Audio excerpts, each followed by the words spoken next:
નમસ્કાર મિત્રો દેશ અને દુનિયાના સુપરફાસ્ટ સમાચારમાં તમારું સ્વાગત છે। પાસની લાઇનમાં 50,000 વિદ્યાર્થીઓને મુક્તિ। અમદાવાદમાં AMTS અને BRTSમાં વિદ્યાર્થીઓને હવે પાસ માટે લાઇનમાં ઊભું રહેવું નહીં પડે। અમદાવાદ મ્યુનિસિપલ કોર્પોરેશને આઈ પાસ અમદાવાદ એપ્લિકેશન લોન્ચ કરી છે। વિદ્યાર્થીઓએ એપમાં ફોર્મ ભરીને ઓનલાઈન ફી ભરવાની રહેશે।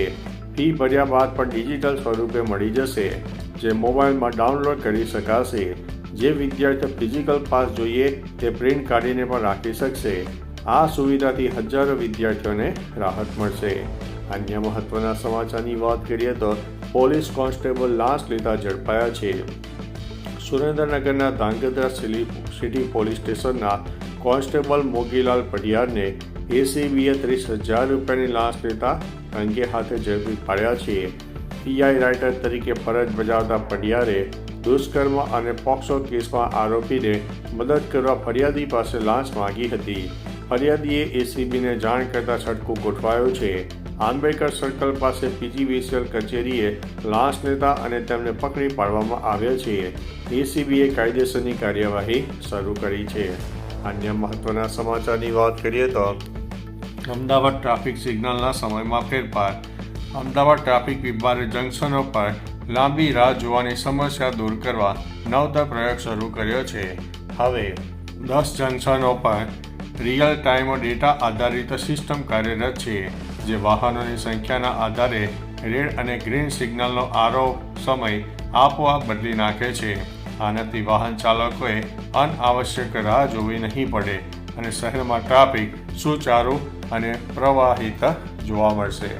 અન્ય મહત્વના સમાચારની વાત કરીએ તો મ્યુઝિક વગાડવાના મુદ્દે યુવકની હત્યા।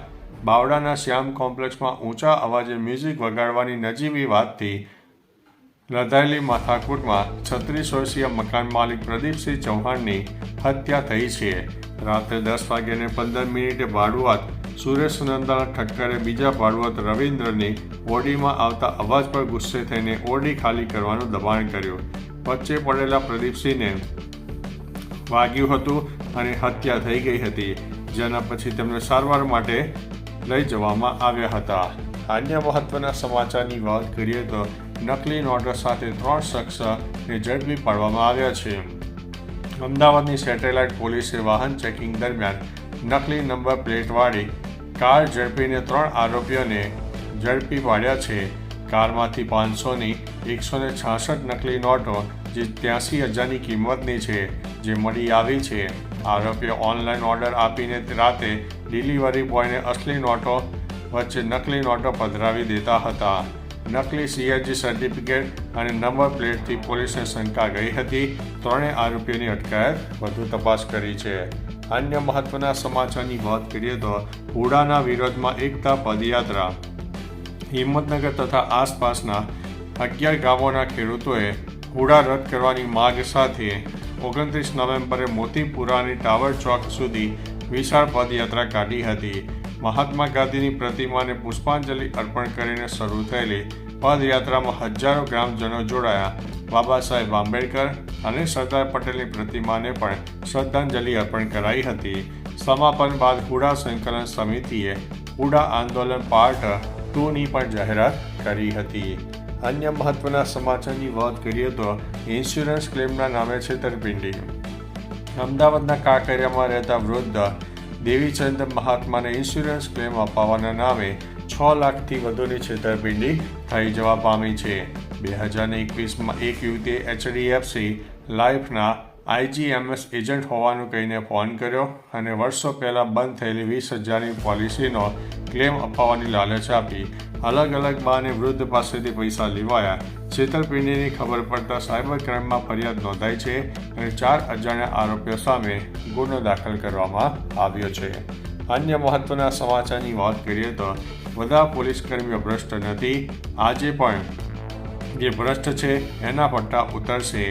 જિજ્ઞેશ મેવાણીએ પોલીસ પટ્ટા ઉતારવાના વિવાદ પર સ્પષ્ટતા કરી છે। તેમણે કહ્યું છે કે ભ્રષ્ટ પોલીસ કર્મીઓના પટ્ટા ઉતરશે। આજે પણ કહું છું અને કાલે પણ કહીશ, તેમનો આક્રોશ ફક્ત ભ્રષ્ટાચારી અધિકારીઓ સામે છે, સામાન્ય અને નાના પોલીસ કર્મીઓ સામે નહીં।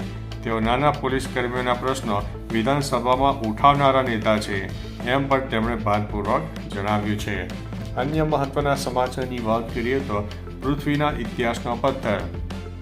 આફ્રિકાના તાંજાનિયામાં સ્થિત ઓલ્ડુવાઇઝ ગોર્જ વિશ્વના સૌથી મહત્વપૂર્ણ માનવ શાસ્ત્રીય સ્થળોમાંનું એક છે.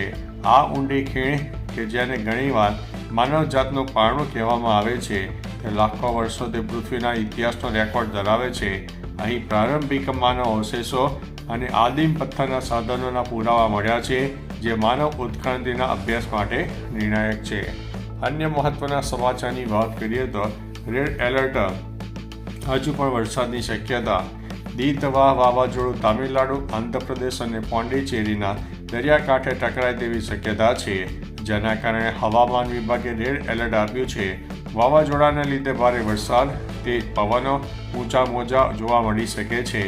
સલામતીના પગલાં તરીકે 47 ફ્લાઇટ અને અનેક ટ્રેનો રદ કરવામાં આવી છે. રાહત અને બચાવ કાર્ય માટે એનડીઆરએફ અને એસડીઆરએફની 30થી વધુ ટીમો તૈનાત કરવામાં આવી છે. અન્ય મહત્વના સમાચારની વાત કરીએ તો ગંભીર 2027 સુધી કોચ રહેશે.